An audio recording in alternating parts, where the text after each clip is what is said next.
When my family and I moved to Toronto in the summer of 2019, I was asked why our family would immigrate from Germany as one of the safe and wealthy Western European countries. People asked us if we plan to stay for good. I did not understand this term, for good, meaning to stay forever. Huge questions that I had never thought about at all. Only 6 months after we had arrived in Canada, COVID hit the world.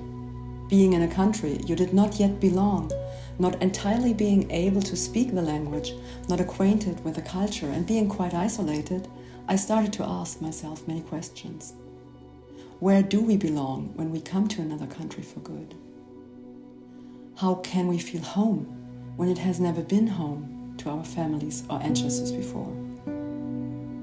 What happens to our identities as life is turning us into newcomers, immigrants, displaced people, and then Canadians after all?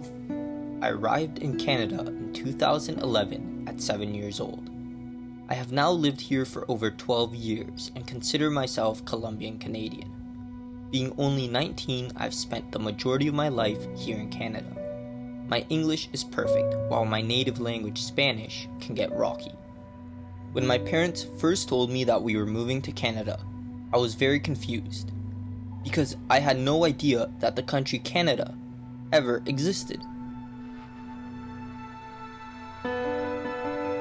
In a global era of migration, this is a film about swimming roots.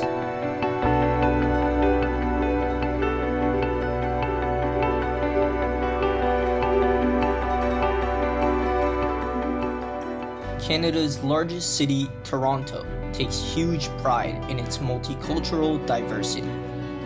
It's enshrined in the city's official motto, "Diversity, our strength." And even the UN recognizes Toronto as one of the most diverse cities in the world. We wanted to know, what are the challenges that first-generation Canadians, immigrants, and newcomers go through? What are their hopes and dreams?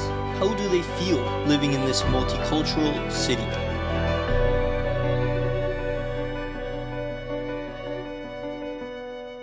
It's very diverse. So there's a bunch of different culture that you can interact with, different people, different mindsets, different backgrounds, different way of life. I moved to Canada for my master's program, and I think this has a really good vibe, multicultural city overall. I think you can meet people from any part of the world, and that's really cool. I feel like you get to know about perspectives from different cultures, and I think that's really cool in Canada, and that's something I didn't find in USA or Singapore. I think Singapore was more towards European expats and Asians, whereas US was a mix of like Asians and people from US mostly. But in Canada, you can find people from the US, Asia, South America, even Australia. So like it's a very good multicultural place, and I'm happy to be here, definitely.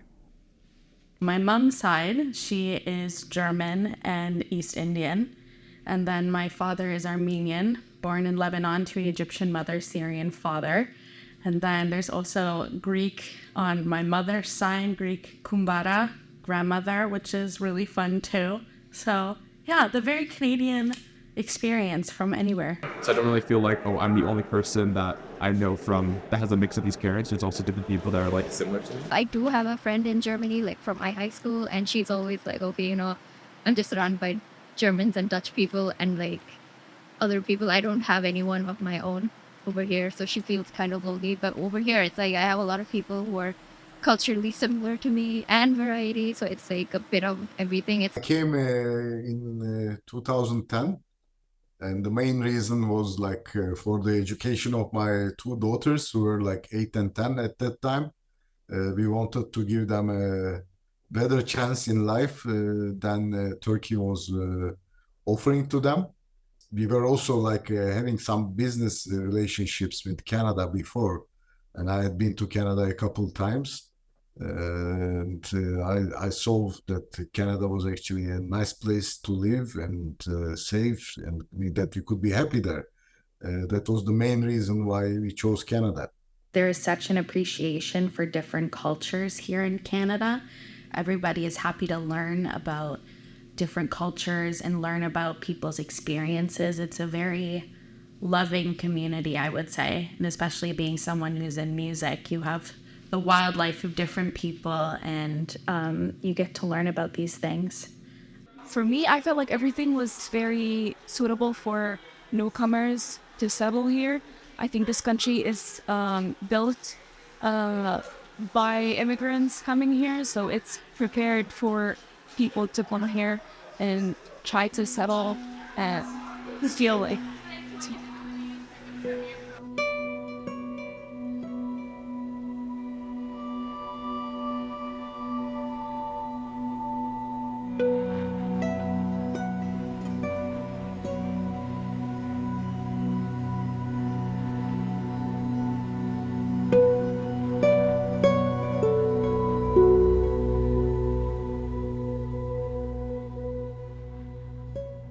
In Toronto, I think it's very hard. I think Toronto is a very competitive place, and Ontario in general, honestly, there is just so much of a high population that for immigrants, for instance, like there's huge competition.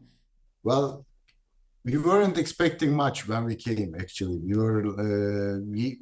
didn't know anybody except like one Canadian guy, and we didn't know what to expect. We are entrepreneurs. We were determined to start up our own business in Canada. We tried to do that. We started manufacturing some candies. It was really hard to get going as a new company and to find people to work for us. At first, I felt like a stranger. Financially being able to survive, the loneliness because my family's not here. It's like I can see so many people, like my friends and all, they have someone here, but I'm like completely alone and I just have them. So it's like they can run off to someone else, but I just have them. If I don't have them, I have them. So there's that. That doesn't make me happy. The language is a big challenge because in that time I was speak English zero. The confused for sure. Sometimes with I feeling lonely, or because we need to make a new friends over there. A lot of the friends in China. I feel little bit sad because before I doing is very different than right now. Right now I just do the labor job. Definitely the first years in Canada for any immigrants are tough. I was not a different person in this case. Was tough. The language barrier was a big issue. And as well to find that our professional careers in our back home are very important there, but here we need to do a process to try to be recognized as a professional. I am an engineer, and to work as engineer, to work here, is a process to get recognized. We gave up after a couple of years with that adventure of having a manufacturing plant. We got lucky. We found someone who bought it off us for not much money, but we sold it. And then after that point, we tried many different alternatives to, I have a good education. I tried to get a job.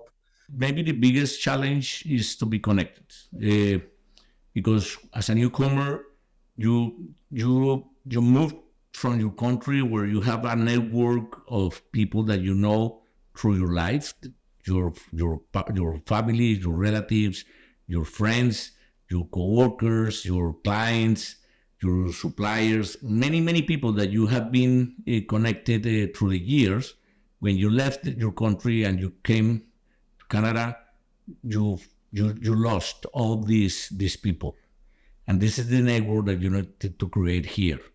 And I said I use an analogy all the time. It's like a tree. You have a tree.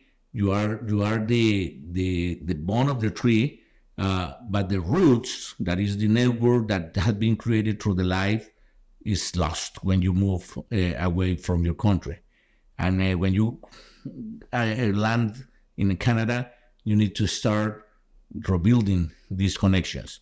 And this is the toughest part, because many people are not good doing this kind of construction, because they don't know how to start. They don't know how to rebuild the connections. And definitely to be connected here is very important, very critical to get an employee, to get employee, or to get a business and develop a business like I did. But definitely, I think the biggest challenge is to rebuild the connections, to rebuild a network, and do it well.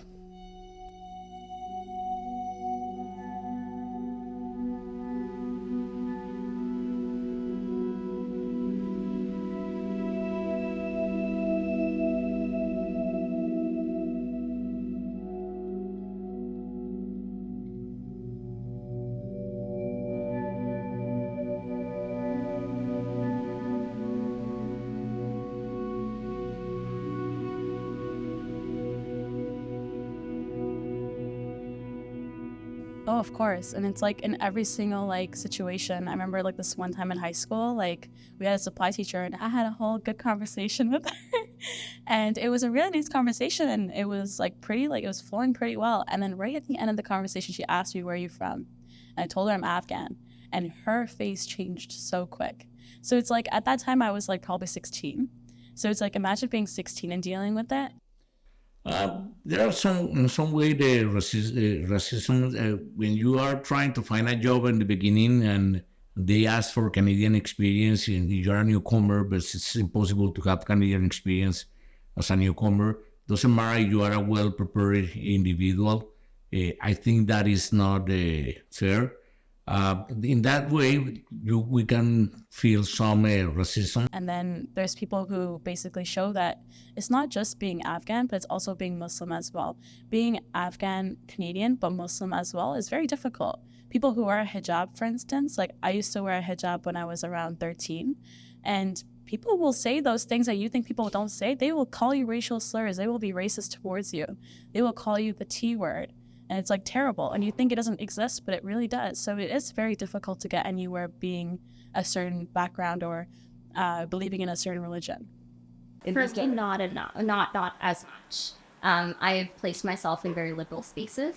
My mom has been told like a lot to go back to her own country, as has my granddad. All of my family has felt that. My dad has felt that. My aunts have felt it going across the border, living here. People just don't see us as the same sometimes. And it hurts because it's like, I've been here my whole life.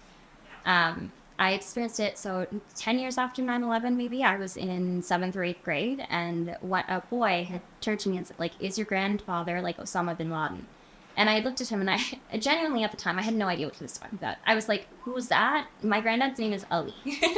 Abu is Ali, and he's Abu to me. I don't call him by his name or anything. So he's Abu. Like, I don't understand. And years later, I just like, it hit my head and I was like, oh my God, I understand what you were saying now. And I can't imagine how many, because I just like see things surface level. I can't imagine how many things I just passed over.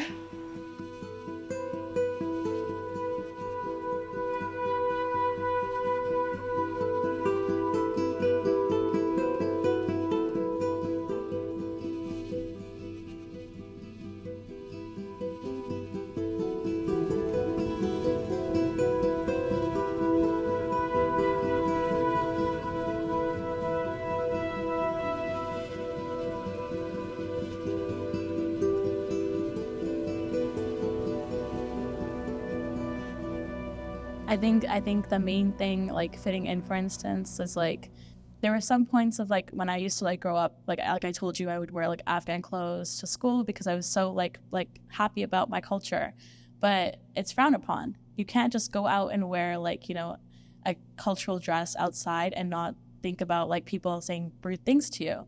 You wear a cultural dress, the last thing you're thinking about is someone making fun of you for wearing something that you're not supposed to be wearing because it's out of the norm.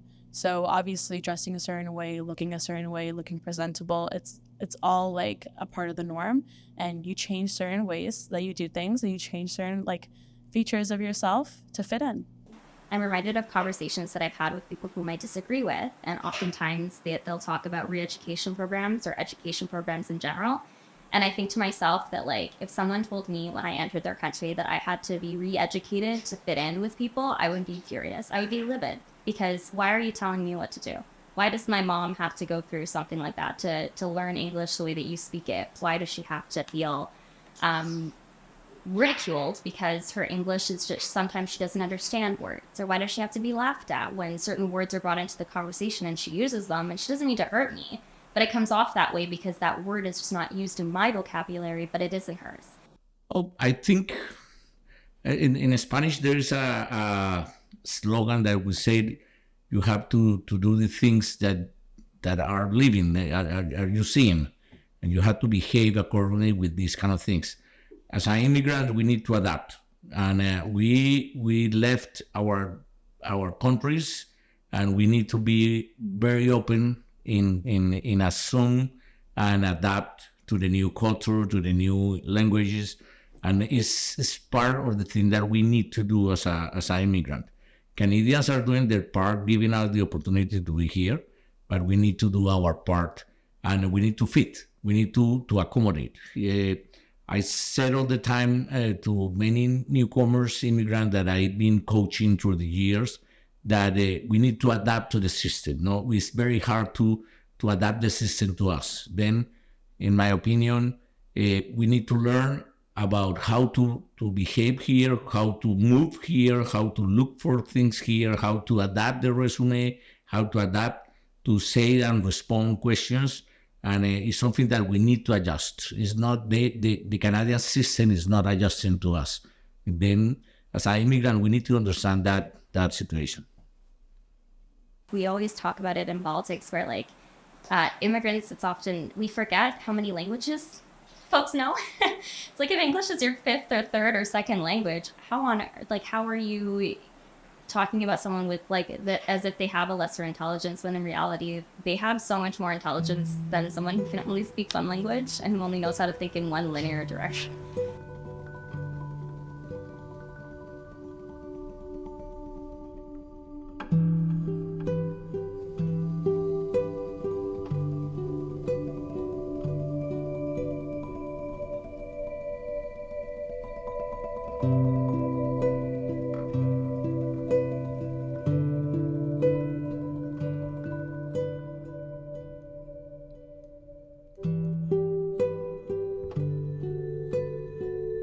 Although I can call myself Afghan Canadian, I haven't like dealt with half of what they have dealt with back home.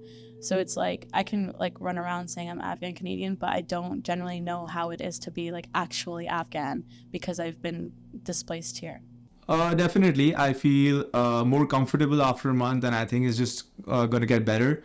I've made like many new friends out here. The university is good.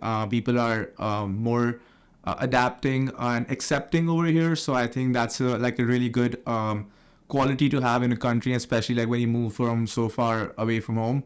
But definitely, like, my heart is like back at home in India. Like, I miss my friends and family, but my mind right now is in North America, and especially Canada in this moment, because I'm here with a certain goal and I want to achieve it. And yeah, I think it's a good place to be in, and it has a lot of opportunities for people, and it provides equal opportunities irrespective of where you come from, which I really respect and admire. I think I'm just going to go back to basics. I'm Ali's granddaughter. I'm Amjad's daughter. And that's who I am. I'm Asfa's daughter. I'm the daughter of several generations of Pakistani women who've tilled the fields, who've farmed. And I hold all of their courageousness. I hold all of their resilience. I hold their dedication to the land.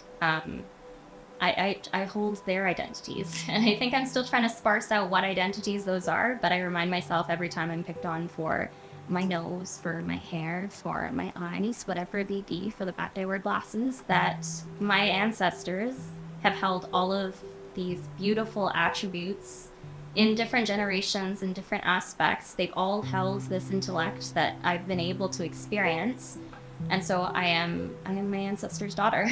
The child of the universe. That's rare. Yeah. I am Filipino and Canadian, and also union. Who I am is a 22-year-old who thrives and lives for opera. The art, music is really what gets me going. It keeps me up every day. It's why I do what I do. It's my job, basically. We're singing athletes. This is what we do. And me as a person of who I am, it's music, arts, and culture is really who I am, I would say, as a person.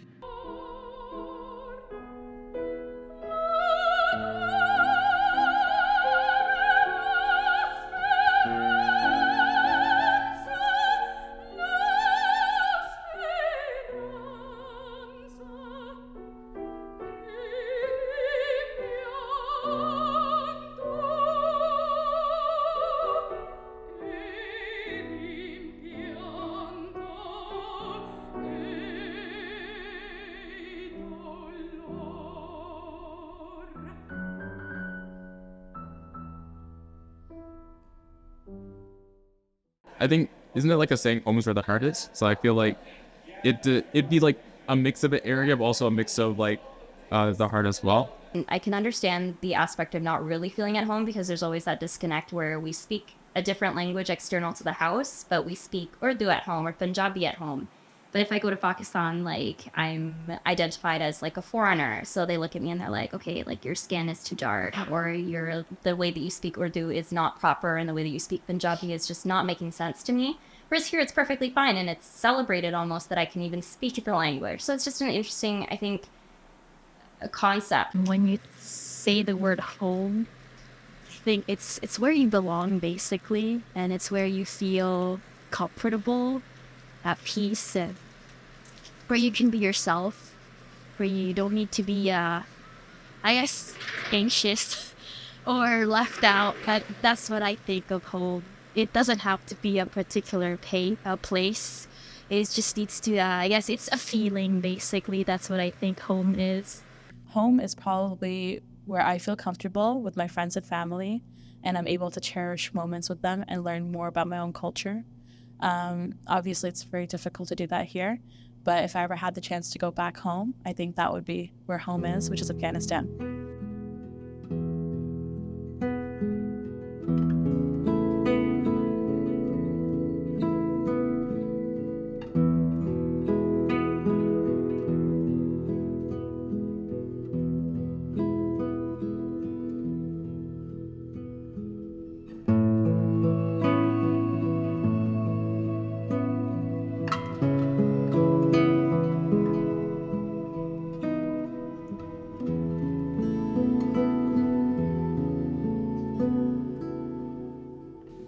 In a flash. Absolutely. And the reason for that is we have so many things that the rest of the world has, right? So population, trying to assimilate people, all of those things. But the beauty is that we've already proven that you can live in harmony, that you can live and respect multiculturalism. So there's nothing to prove here. We've done it. We've been living this, right? So if anything else, to be a role model would be amazing. We've already got it here. So why wouldn't we take it out into the world stage and say, maybe you should take a look at how we do things. Just have a look. Well, I don't think it's comparable because Canada has a different geography. I mean, first of all, we still need people, and it's very secluded from the rest of the world. And in European countries, it's different. They're all neighbored by, I don't know, 5-6 other countries, and of different income levels as well. So I don't think Canadian immigration system can be reflected onto another country at all, actually. The way Canada is bringing in a lot of immigrants isn't quite sustainable, to be honest. But it is sustainable in more of a economic way. For instance, there's people who I don't know if I'm allowed to say this, but white people, for instance, they get the better jobs, which is what we can see is because they've had generations that live here. But there are also smaller jobs that are very much in need of people, Uber drivers, people who work at grocery stores, but not a regular person who has family and inheritance that lives here is going to, work that job for their entire life. So in order to fill in those positions, I feel like that's the reason why the government is bringing in more immigrants. And the easiest way for that is immigrants, because they don't speak proper English and they need a job, and that's where they get placed. I think Canada is a very interesting country because the immigration policy and the economy, the political situation of Canada is stable, and it's a serious country, and it's a country that has a spectacular acknowledgement. I'm not sure if the word is acknowledgement, or the community, international community see Canadians as a very fair country, honest country, peaceful country, and that is maybe the most important thing in a very complicated worldwide situations. Then the Canadian society, I think, could be a very good example to the world in how we respect other religion, other ideologies, other people, other many different nationalities, and we can live together in a very beautiful country, in a very beautiful cities. That, I think, that maybe is the big message that Canada has for the world. So by having this mosaic, it allows us all to take the best of what we have. When you have a melting pot, it basically says, that's terrific that you were that way, now you're here, you will do it my way or the highway. That's not the way to do it. Because how are you going to erase 20, 30 years, or even from a small child, what they're used to? You can't just say, well, you're here now and your life, no, it's not real. You need to allow people to be who they are, and you need to allow, everybody wants to contribute. Everyone wants to be seen and heard. And the mosaic allows you to do that, right? I mean, that's, we look at the most ancient things that we have, the mosaic in that sense, right? And we look at that and we go, wow, like you took all those different pieces and you created this beauty? Why not do that with culture?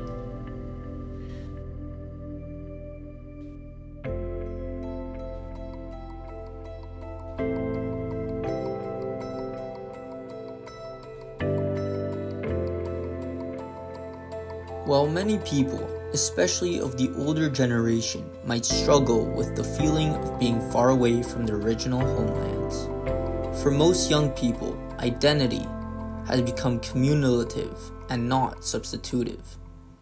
These cosmopolitan identities will become our common future everywhere. Countries who are gaining youth today may well thrive tomorrow. By contrast, countries that are losing citizens today are likely to wither tomorrow. So instead of planting populistic xenophobia, countries and societies should do everything to win the hearts and minds of this young generation, as the choices we are making today will direct our destiny as a country for this century. So I guess my dream would be to kind of mush my two lives into one. Hopefully here. But if life doesn't permit, maybe over there. Hopefully not. But yeah. My future is a mess up. So I hope he can move to the good university and get a good job and a good family. My quality of life now, it's amazing. Like, I don't think I can complain about it. We have a house now. Before, we used to live in a low-income house. We all have cars. We all, it's like that dream that like everyone gives you, that white dream life that everyone throws at you and you never had before. But like now that you work towards it, now you have, it's like you're like, oh, I'm there. I'm satisfied with what I have right now. If you asked me when I was in like high school, maybe like, no, I wouldn't have been. I mean, my quality of life is pretty trash. But right now, alhamdulillah, it's really good. It is the Canadian dream, honestly. Canadians can't even afford their own houses these days. So it's like the fact that like being an immigrant from an immigrant household and owning your own property on land that is not even yours, it's a pretty huge accomplishment. Like, especially for my parents, like they can tell their family back home now, you know what, we own land here. This is our home.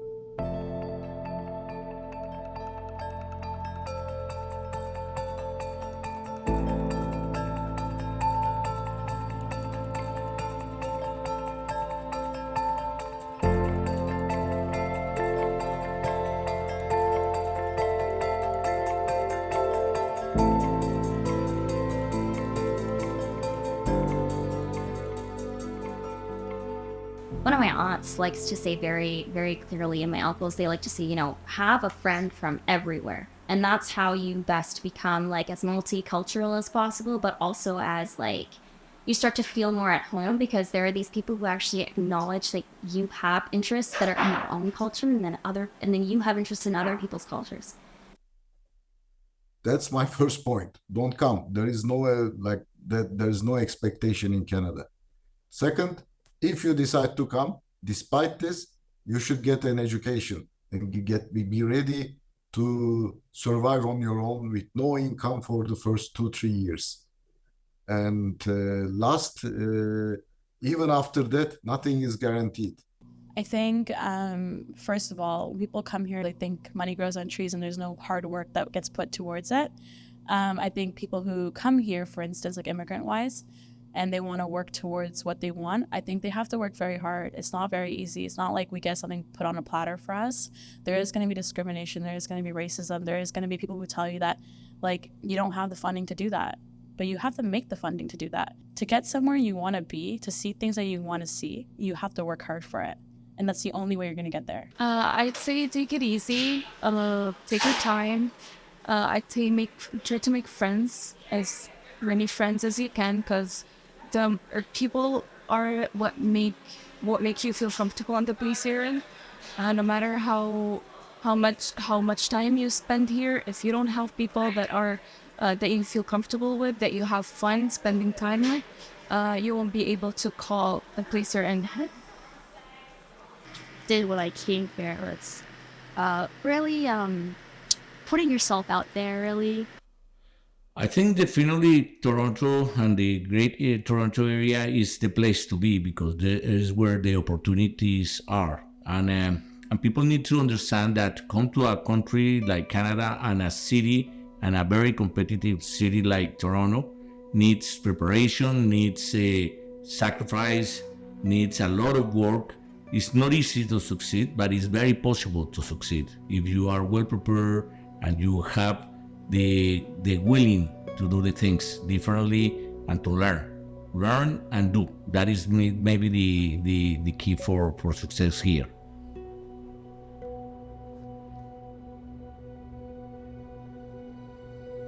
The people in this film have had the courage to speak up and share their experiences, thoughts, and feelings as immigrants or first-generation Canadians. We listened to their struggles, their dreams, and their hopes. We have learned that we can make and call another place home, that we can choose to belong, that taking our roots with us and living with more than one culture can be a privilege. Immigrants are strong, otherwise they wouldn't be immigrants. As deep geopolitical shifts and environmental challenges are happening everywhere in the world, we must accept the fact that migration is the new normal. It is a consequence to the series of crises this planet and its inhabitants face. In a world where more than 281 million people are on the move, it has become the societal challenge to every country people go to or cross. Are we prepared? Can we face societal and economic challenges together while uniting in our democratic values for freedom, respect, and humanity? As we are all members of this one human race, only solidarity, cooperation, and collective thinking will reassure future social cohesion and avoid further societal polarization. No matter who we are, where we are from, or what we believe in, it is our future together which connects and unites us as individuals, a community, and as a society.